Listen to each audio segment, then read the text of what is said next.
Hey guys, in this video I am going to be talking about the 7 books that I read in the month of February. Last month I read 6 books, this month I have read 7 books. I have never read this many books at all pretty well. I think last year I set my Goodreads goal to 20 books and I think I only read 6 in the year. So then when it came to 2024 I set it as 20 again because I couldn't reach it last year, so why not try again this year? And I'm almost to 20 books already. So I might just have to raise my Goodreads goal once I reach it and see just how many books I can read this year. But yeah, so far I'm up to 13 books. I'm currently almost done my next book, which now it's already March, so that will be in my March reading wrap up. This video will probably be shorter than last video, even though there's more books, just because a majority of the books are actually part of a series, so there's no need to talk about them all separately.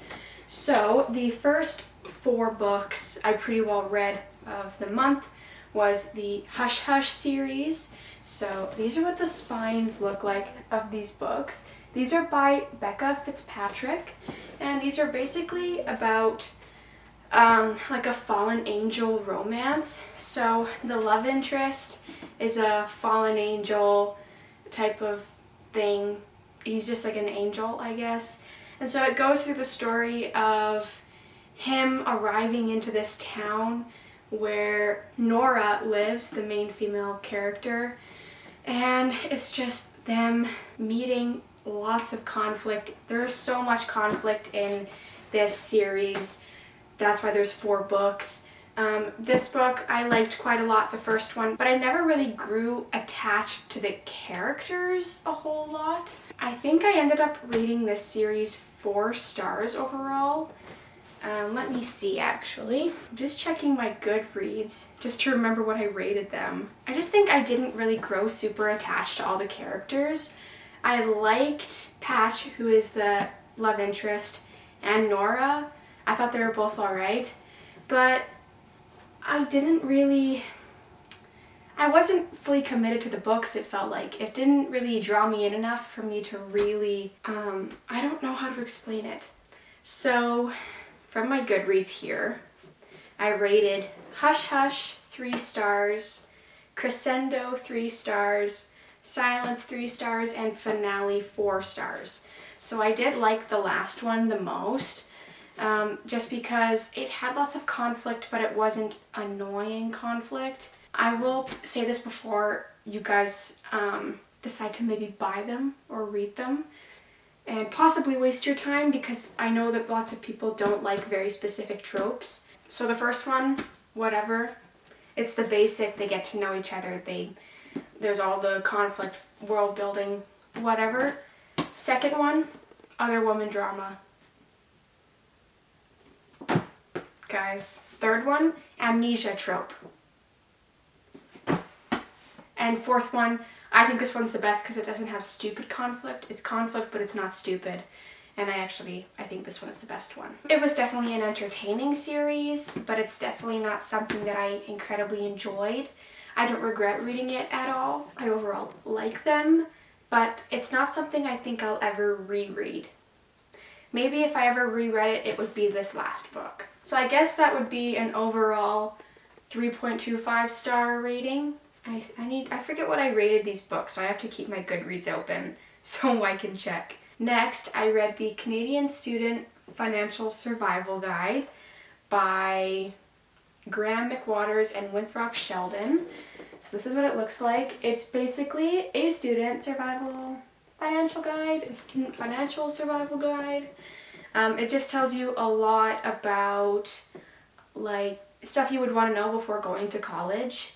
Lots of it I already knew about or had already experienced because I have been to college, and so I skipped through quite a lot of this book, honestly. But for someone who is still in high school, I think this would be very good to read, just to learn some more stuff. This stuff, I guess, is Canadian specific, so some things might not apply if you're American. Stuff like student loans, RRSPs, credit, rent, utilities, stuff you'll have to be able to afford, how to save money. It's kind of all got that in this book here. So I think this is definitely very useful to read at least. I got this when I was in grade 11 and I didn't finish it until now, and I would be in my second year of college right now, but my program was only a 1-year program, so I'm not in college anymore. So I've had this book for 3-4 years now, and I just finished it.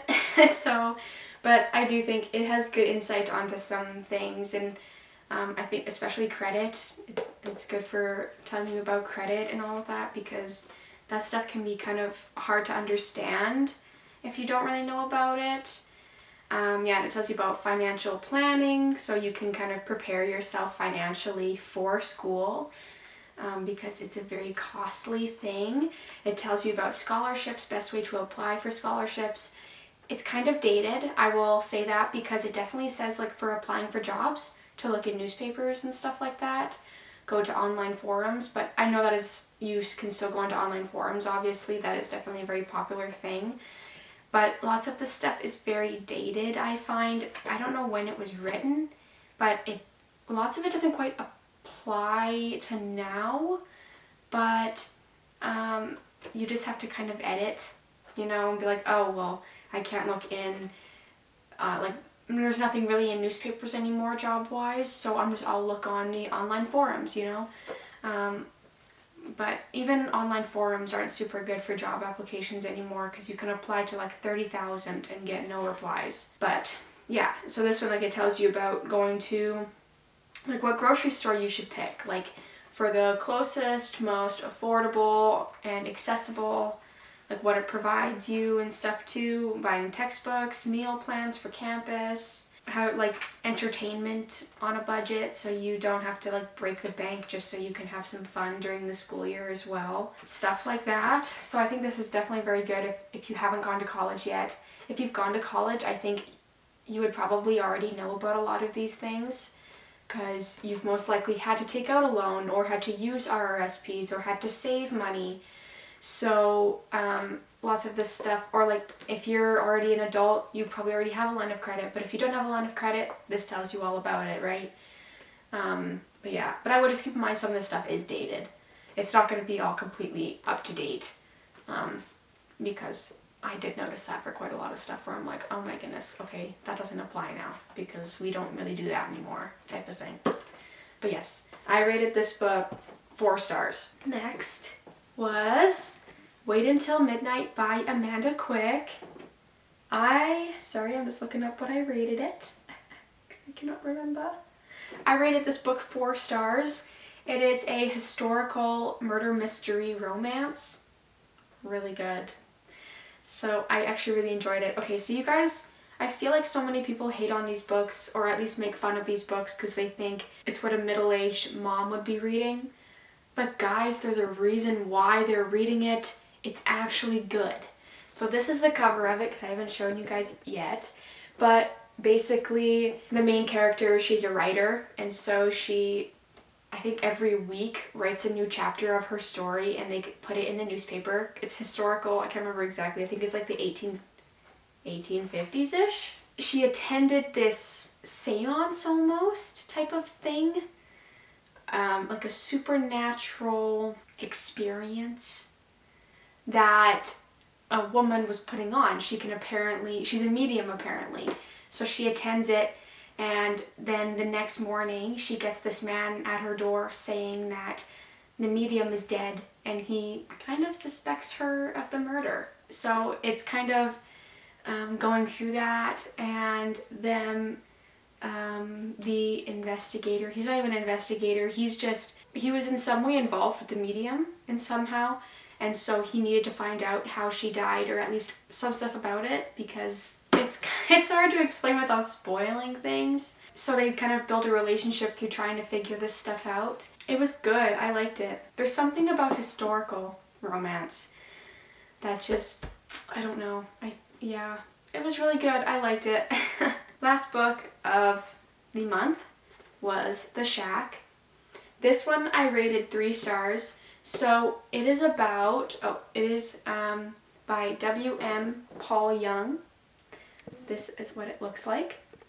I rated it 3 stars. It is about a man who goes on a camping trip with his children. His wife didn't go. I think she went somewhere else for a bit. So they go on a camping trip with his children, and something happens to one of his kids where he has to try to save him from drowning. And while he's trying to save his child from drowning, his one youngest daughter, who is 6, is kidnapped and murdered. They couldn't find her for 3 years. He then gets a note in his mailbox 3 years later, supposedly from God, wanting to meet him at the cabin where they found his daughter's bloody dress, where then they presume that she was murdered. He goes to this cabin and tries to see if God will be there, if maybe it's from the murderer, and it's kind of his grieving process as well as a religious awakening? I don't know what you would call it. It's supposedly nonfiction. It's supposedly based on a true story. That is where you could say, I don't believe it, I believe it, just depending on your point of view. I thought it was alright. Lots of the stuff in here I didn't quite agree with. Just some of the points are not something that I would personally think myself. When I bought it, I didn't think it was going to be the plot that it was. I thought it was going to be a murder mystery type thing, thriller, where he's trying to find his daughter's killer, maybe something like that, because I didn't fully read the synopsis, so I didn't expect what it was going to be about going into it. I think it's definitely interesting, even if you're not religious, to read. I don't know how to explain it. Lots of the stuff I don't agree with in this book, because some of the things I just think are I don't morally agree with. I don't know how to explain this, guys. It's definitely interesting, but it took me 10 days to read, and it's like 250 pages, and that says something. I'm reading a book right now that is almost 300 pages, and I am almost done it. And I started it yesterday morning. I guess I would maybe try reading it if you're kind of looking for maybe something that's just, instead of people stating a bunch of facts about Christianity and stuff like that, maybe try this. If you want to get a different perspective on Christianity, maybe. I don't know. It's definitely interesting, but there's probably a movie also about it. And that's it. That's all that I read this month. If that felt really quick to explain, but that was just because 4 of the books were from the same series. This month of reading was alright. I would definitely say my favorite book out of all of it was Wait Until Midnight by Amanda Quick. That was definitely my favorite book of the month. And then the next one would have been Finale by Becca Fitzpatrick, the last book of the Hush Hush series.